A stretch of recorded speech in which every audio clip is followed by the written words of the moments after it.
안녕하세요. 손하나의 서재에 오신 걸 환영합니다. 성공 철학의 대가 나폴레온 힐이 전 세계 많은 사람들에게 영감을 불어넣어 주었던 책 생각하라 그리고 부자가 되어라를 한마디로 요약하자면 이렇습니다. 마음이 무엇을 품고 무엇을 믿든 몸이 그것을 현실로 만든다. 어떤 사람들은 이것을 사기라고 말합니다. 끌어당김의 법칙은 단지 그들이 돈을 벌기 위한 마케팅에 불과하다. 존재하지도 않는 꿈을 파는 거다. 이렇게 말하죠. 그런데 이 끌어당김이라는 것이 의학 기술로 증명이 된 지극히 과학적인 것이라면 단순히 허무맹랑한 거짓이라고 치부할 수 있을까요? 나폴레온 힐이 이것을 주장할 때에는 이런 믿음을 증명해줄 의학 기술도 과학적 근거도 없었습니다. 하지만 기술이 발전하면서 이제는 끌어당김의 법칙, 자기충족적 예언, 기도의 힘 같은 정신작용들도 과학의 영역으로 들어왔습니다. 그리고 인생의 성공과 실패에 우리 뇌가 엄청난 영향을 미친다는 사실이 밝혀졌죠. 우리 뇌에 기막힌 소원 성취 시스템이 있다는 겁니다. 그것이 바로 망상활성계 RAS입니다. RAS는 우리 중뇌에 집중되어 있는 신경망을 말합니다. 우리의 감각기관으로 입력되는 거의 모든 정보가 RAS를 거쳐서 뇌로 들어갑니다. 이 관문에서 RAS는 필터 역할을 해요. 어떤 정보는 뇌로 보내고 어떤 정보는 무시하는 거죠. 혹시 내가 어떤 차를 구입하려고 마음을 먹었더니 갑자기 도로 위에 그 차들이 이상하게 많이 보이고 머리를 자르러 가는 길에는 짧은 머리를 한 여자들이 유난히 많았던 경험 있으신가요? 이것은 RAS가 열심히 일하고 있다는 증거입니다. RAS가 다른 차들은 내 의식에서 싹 걸러버리고 내가 염두에 둔 차만을 마음 맨 앞자리에 불러오기 때문이죠. 여기서 눈치를 채셨을 겁니다. 나는 부자가 될 거라고 생각하는 사람은 그 믿음을 확인하고 강화하는 정보만을 보게 되고 나아가 그 믿음을 사실로 증명하는 삶을 살게 됩니다. 하지만 반대로 부자들은 나와는 거리가 먼 얘기라고 생각하는 사람들은 정말로 그러한 삶을 살게 되죠. 막대한 돈을 벌어 부자가 되는 기회들을 RAS가 다 제거해버리기 때문입니다. 즉, RAS는 내게 축복이 될 수도 저주가 될 수도 있는 겁니다. 앞서 나폴레온 힐이 말한 것처럼 모든 것은 내가 어떤 생각을 품는가에 달린 거죠. 만약 지금 내가 부정적인 생각으로 내 삶의 족쇄를 채우고 있다면 RAS를 완전히 바꾸는 작업을 하셔야 합니다. 희망적인 사실은 우리는 우리의 의도대로 RAS를 설정할 수 있다는 것이죠. 결국 해내는 사람들의 원칙. 오늘은 이 책을 읽으며 잠재의식을 바꾸고 나아가 인생을 바꾸는 작업을 해볼까 합니다. 처음부터 습관을 완전히 바꾸는 건 어려울 수 있어요. 그러니 매일 조금씩 반복하고 또 반복해보세요.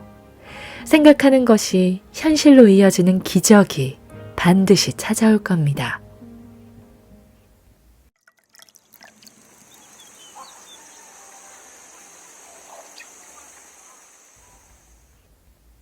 그냥저냥 사는 이유. 갓난아기는 삶에서 원하는 것이 분명하다. 그것을 얻는데 방해되는 것은 사람과 사물을 막론하고 용납하지 않는다. 아기는 누구의 눈치도 보지 않는다. 배가 고프면 음식을 줄 때까지 사방이 떠나가라 울어댄다. 기어다니기 시작하면 아무 거리낌 없이 대담무쌍하게 곧장 문으로 장난감으로 원하는 곳으로 돌진한다. 아무도 말릴 수 없다. 조금 더 자라 말이 터지면 그때부터는 원하는 것을 내놓으라고 부모를 볶아대기 시작한다. 내놓을 때까지 멈추지 않는다. 부모에게 선택은 두 가지뿐이다. 항복하고 아이의 요구를 들어주거나 집에서 도망쳐 나오거나. 종합적으로 말해서 어릴 때는 인생을 단순하게 산다. 무게 잡고 살지 않는다. 쉽게 좌절하지도 않는다. 목적의식이 분명하다. 그렇다면 아동기와 성년기 사이에 대체 무슨 일이 일어나는 걸까? 우리의 RAS는 아동기에 다음과 같은 어른의 말들로 끊임없이 프로그래밍 된다. 나이값 좀 해. 철 좀 들어라. 창피한 줄 알아라. 주는 대로 받아. 있는 것에 만족해. 인생은 원래 불공평한 거야. 돈이 썩어나는 줄 알아? 실력이 없으면 조심이라도 해. 가진 것에 감사해. 거기서 더 바라는 건 주제 넘어. 아프리카에는 굶어 죽는 아이들도 있어. 이런 RAS 프로그래밍의 결과 대개의 아이들은 타인의 요구에 순응하는 사람으로 길러진다. 어릴 때 있었던 자발성과 꿈들은 줄곧 억제되거나 완전히 소멸된다. 성년이 되면 기성세대의 기대에 맞춰 행동하고 결정한다. 본인이 결혼하고 싶은 사람보다는 좋은 신랑감, 신부감을 골라 결혼하고 부모가 바라는 대학과 학과에 진학해서 신명나는 인생을 추구하는 대신 확실한 직업을 선택한다. 안전하고 합리적인 경로를 택해서 인생을 살금살금 저자세로 조용히 통과하다가 요절하거나 은퇴한다. 타인의 기대에 부응하는 삶은 헛된 삶이다. 당사자에게 불안과 불행만 가져다 줄 뿐이다. 우리는 자기 일에 열정적이고 누가 뭐래도 자기 길을 가는 사람을 존경한다. 그 사람의 인생 지향에 동의하지 않을 때도 그 열정만은 존경한다. 이제 결정을 내리자. 내 인생의 주도권을 내가 잡겠다는 결심. 남들이 요구하는 것이 아니라 내가 원하는 것을 하겠다는 결심이 필요하다. 무엇을 원할 것인가? 그것이 문제다. 시작은 간단하다. 하고 싶거나 이루고 싶은 것들을 종이에 쭉 적는다. 사소한 것도 좋고 그 어떤 것도 좋다.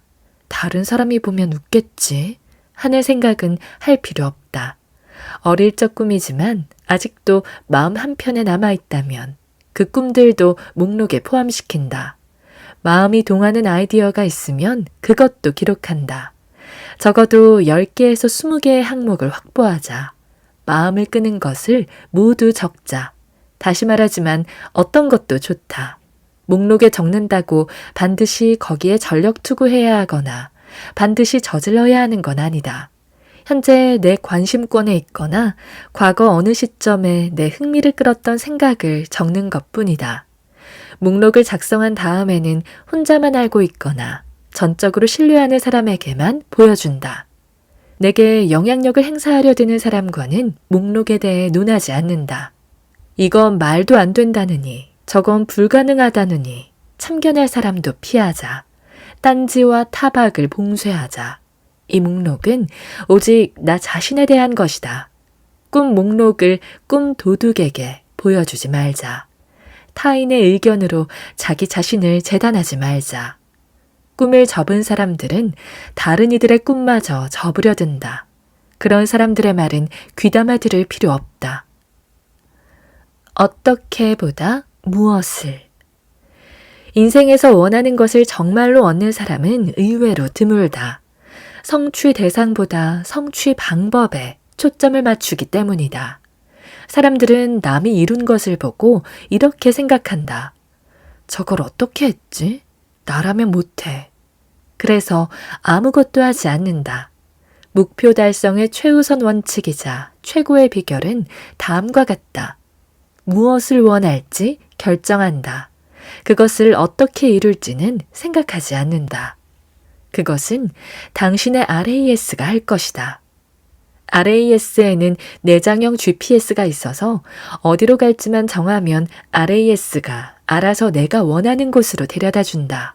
목표가 아니라 방법에만 골몰하면 용기를 잃기 쉽다. 당장은 목표를 이룰 방법을 알 수 없다. 당장은 필요한 스킬이 없다. 또 필요한 여건이 조성되지 않았다. 용기를 잃으면 아무 일도 일어나지 않는다. 용기 잃은 사람은 아무것도 시작하지 않는다. 지금 가장 중요한 것은 내가 원하는 것을 아는 것이다. 그게 무엇이든 방법에 대해서는 생각하지 않는다. 아직은. 지금은 방법에 대한 생각을 유보한다. 그건 나중 단계다. 다음을 명심하자. 우선은 내가 무엇을 원할지에 생각을 집중한다. 그것을 어떻게 할지는 고려하지 않는다. 그건 나중 문제다. 지금은 단지 무엇을만 적는다. RAS에 검색어를 넣자. RAS에게 일거리를 주자. 일단은 무엇을 원할지 결정한다. 그러면 RAS가 그것을 어떻게 이룰지 답을 찾을 것이고, 그러면 길이 나타나기 시작한다. 백만장자와 억만장자의 차이. 1970년대에 부자들을 대상으로 한 연구가 있었다. 백만장자와 억만장자의 주된 차이를 알아보는 연구였다. 두 그룹 모두 부유한 것은 같았지만 연구진은 두 그룹의 성취도 차이를 만든 요인에 집중했다. 3년의 연구 끝에 결과가 나왔다. 두 그룹의 최대 유사점은 자신이 원하는 것을 정확히 알고 있다는 점이었다. 다만 억만장자들에게는 본인의 아이디어와 목표와 목적을 명기한 목록이 있었다. 놀랍게도 두 그룹을 가르는 가장 극명한 차이는 손으로 쓴 목록의 존재 여부였다. 백만장자들도 목표를 향한 열의가 대단했고 본인이 원하는 바를 정확히 알고 있었지만 손으로 쓴 계획서를 보유한 경우가 억만장자들에 비해 현저히 적었다. 미국의 보험모왕 출신 억만장자이자 성공행동연구가 폴 마이어는 목표 설정과 관련해 다음과 같은 연구 결과를 제시했다. 미국인의 3%가 목표와 계획을 글로 확실하게 써놓는다. 10%가 인생의 목표로 삼는 생각을 가지고 있다. 60%가 목표 설정을 고려하지만 금전적인 부분에 머무른다. 27%는 목표 설정이나 미래에 대해 생각해 본 적이 거의 없다. 마이어의 연구 대상자 구성은 다음과 같았다. 3%는 엄청난 성공을 거둔다. 10%는 적당히 부유하다. 60%는 이른바 서민이다. 27%는 국가 보조나 자선에 의지해서 근근히 산다. 할 일은 분명하다. 목표 목록을 만든다. 직접 손으로 써서. 목표 목록을 사방에 붙여두라. 목표 목록을 작성했다면 목록을 사방에 전시하자. 냉장고에 붙이고 컴퓨터 화면 보호기로 만들고 핸드폰 화면에도 깐다. 사방에 붙인다. 뇌가 각각의 목표를 지속적으로 감정하고 심사해서 그것이 내게 가지는 의미를 줄기차게 조정 또는 강화하게 한다. 목표가 실현되었을 때 인생을 뇌에게 예행 연습시키는 효과도 있다. 우리 뇌에는 수십억 개의 신경세포가 갖가지 신경회로를 형성해 판단을 내리고 몸에 명령을 전달한다. 목표를 성취한 내 모습을 생생히 그리자. 그것은 RAS가 뇌세포들에게 이런 지시를 내리는 것과 같다. 몸을 지휘해 심상을 현실로 완성하라. 따라서 목록을 사방에 붙여두고 자주 봐야 뇌가 자극을 받고 꿈의 실현에 관여하는 신경회로들이 증강되어 이리 탄력을 받는다. 목표와 연관된 그림이 보이면 오리거나 프린트하자. 어떤 것도 좋다. 집, 휴가, 자동차, 번지점프하는 모습, 구름 같은 관중 앞에서 연설하는 모습, 우주를 구하는 모습 등등. 또 목표와 결부된 이미지들을 스크랩하자. 공책을 사서 목표를 모으자. 목표 노트를 쓰고 목표 앨범을 만들자. 바바라와 나는 둘이 합쳐 지금까지 200개가 넘는 목표를 기록했고 그중 122개를 완료했다. 우리는 호수를 3개 만들었고 크렘린 궁에서 세미나를 열었고 성에서 살았고 넘버원 베스트셀러 10권을 썼다. 모두 우리가 목표 노트에 손으로 썼던 것들이다. 시각화 기법. 마음은 그림으로 생각한다. 마음은 글로 생각하지 않는다. 마음은 그림으로 생각한다. 따라서 목표를 글로 쓰되 눈에 보일 듯 손에 잡힐 듯 생생하게 묘사하는 것이 중요하다. 목표가 부자가 되는 것이라고 해보자. 이때 부자가 된다 라고 써봤자 아무 일도 일어나지 않는다. 마음은 부자가 되는 것이 어떤 건지 혼자서는 알지 못한다. 부자가 된다는 표현은 너무 모호하다. 하지만 2020년 7월 1일까지 순자산 100만 달러를 소유한다 라고 쓴다면 그러면 마음이 감을 잡고 목표를 이룰 방법들을 검색하기 시작한다. 앞서 말했듯 아름다운 집을 가져야지 라고 두루뭉술하게 쓰면 곤란하다. 아름다운 집은 너무 막연하다. 마음은 아름다운 집이 어떤 집인지 잘 알지 못한다. 그러므로 내가 꿈꾸는 집을 종류와 구조부터 문 손잡이 모양과 페인트 색상까지 상세하게 기술해야 한다. 기술만 하지 말고 그 집을 돌아다니는 내 모습을 상상한다. 그래야 내 마음이 그런 집을 마련하는 데 필요한 자원 발굴과 방법 모색에 돌입한다. 그러고 보면 빈곤도 일종의 마음 상태다. 빈곤한 사람들은 돈과 기회를 박탈당한 자신의 모습을 마음에 끊임없이 상기함으로써 그 처지를 꾸준히 확정하는 결과를 빚는다. 돈은 있다가도 없고 없다가도 있다. 누구나 파산할 수 있다. 우리 중 대부분이 한때는 무일푼이었다. 무일푼은 지금은 빈털털이라는 뜻에 불과하다. 그 상황은 언제라도 바뀔 수 있다. 진짜 빈곤은 나는 돈과는 영원히 인연이 없어 를 끝없이 시각화하는 상태다. 목표와 아이디어와 생각은 최대한 생생하고 구체적이어야 한다. 자잘한 부분까지 시시콜콜 정하는 것이 좋다. 마음으로 목표만 봐서는 부족하다. 목표로 가는 과정과 단계를 하나하나 다 볼 수 있어야 한다. 이런 명료한 사고는 시각화 과정을 통해 얻어진다. 시각화하지 말아야 할 것도 있다. 공을 놓치고 선을 넘지 못하고 은행이 집을 압류하고 애인이 나를 버리고 다른 사람에게 가는 장면은 굳이 시각화할 이유가 없다. 일어나지 말았으면 하는 온갖 것들을 시각화하는 것이 바로 걱정이다. 조심하자. 그런 장면을 계속 시각화하면 마음의 작동으로 그 장면이 현실이 된다. 그래서 긍정형 심상을 만드는 것이 중요하고 필요하다. 이루고 싶은 목표를 이룬 내 모습을 마음에 또렷이 새기자. 꿈과 바람을 줄기차게 시각화하면 내 마음이 그것을 정상적이고 당연하고 가능한 일로 인식하기 시작한다. 목표를 달성한 내 모습을 열과 성을 다해 상상하자. 한편 심리학자 헤더 카프스와 가브리엘 웨팅게는 단지 목표의 최종 결과만 시각화하는 것은 자칫 추진력 감퇴와 노력 부족으로 이어질 수 있다고 경고한다. 장밋빛 판타지에만 젖어 있으면 뇌가 긴장감을 잃고 꿈이 이미 이루어졌다고 착각하기 때문이다. 두 연구자는 장밋빛 미래와 더불어 거기에 이르는 데 따르는 장애와 난관, 현실적 여건과 도전의 수고로움 같은 비판적 시각화도 병행해야 달성 가능성이 높아진다고 조언한다. 실화, 짐 캐리 이야기. 미국 코미디 배우 짐 캐리는 가난하게 자랐다. 어렸을 때 집이 없어 온 가족이 밴에서 살기도 했고 10대 초반에는 방과 후에 8시간씩 건물 자벽부로 일했다. 하지만 그는 자신에게 빛나는 미래가 있을 것으로 믿었다. 할리우드에서 배우 일을 시작할 당시 짐 캐리는 한 푼 없는 빈털털이었다.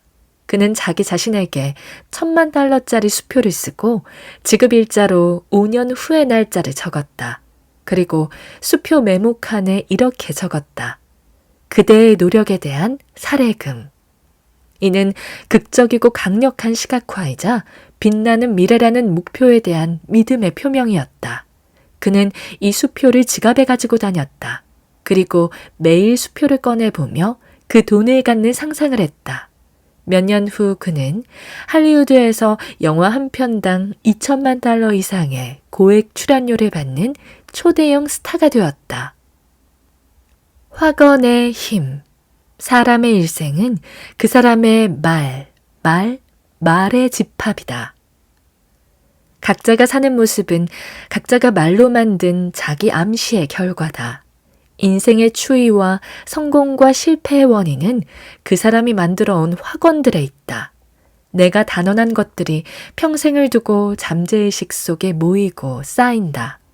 앞서 말했듯 잠재의식은 강력하게 작동한다. 그리고 잠재의식에 모인 부정적 확언들은 우리를 해친다. 만약 나는 멍청해. 나는 수학을 못해. 나는 숫기가 없어서 친구를 못 만들어. 나는 테니스, 골프, 스쿼시와는 담을 쌓았어. 나는 한 번 왔던 길도 잘 모르겠어. 지금 시작하기엔 내 나이가 너무 많아. 내가 하는 일이 다 그렇지. 라고 말하고 다니면 그 말의 내용이 내 현실이 된다. 실제와 다른 말을 해도 말이 쌓이고 다져지면 실제가 바뀌어 반갑지 않은 언행일치를 만든다. 그러나 나쁜 소식을 뒤집으면 좋은 소식이 된다. 지금의 내 인생이 만들어진 과정을 역이용해 지금부터는 원하는 인생을 만들어가면 된다. 다시 말하지만 묵시적 언명도 집요하게 반복되면 실제 행동에 극적인 변화를 만든다. 간단한 실험을 해보자. 말을 조금만 바꿔도 느낌이 많이 달라진다. 다음에 세 문장을 소리내어 말해보자. 그리고 느낌이 어떻게 다른지 생각해보자. 첫째, 오늘 일이 잘 풀리기를 바란다. 둘째, 오늘 일을 잘 풀어가고 싶다. 셋째, 오늘 일을 잘 풀어갈 작정이다. 문장마다 어감이 좀 다르지 않은가? 첫 번째 문장에서는 어딘지 반신반의하는 분위기가 난다. 첫 번째 문장과 달리 두 번째 문장부터는 주체가 달라진다. 그에 따라 문장이 만드는 내적 감정도 달라진다. 오늘 일을 잘 풀어가고 싶다 라고 말하면 원하는 바는 드러나지만 당장부터 몰입하는 느낌은 나지 않는다. 반면 세 번째 문장은 즉각적 감정이입을 부른다. 무언가를 일어나게 하기로 작정하면 RAS가 그 목표를 이루는 경험을 창조한다. 그것을 달성하고 누리는 느낌, 이미지, 소리를 종합 세트로 함께 생성한다. 그 일을 이루는 경험을 미리 경험하게 해서 나를 목표에 정서적으로, 물리적으로 밀착시킨다. 사람은 살아있는 자석이다. 내 인생 안에 있는 것들은 전부 내 생각에 딸려온 것들이다. 오늘 저와 함께한 시간 어떠셨나요? 편안한 시간이 되었길 바라며 또 들러주시길 기다리겠습니다.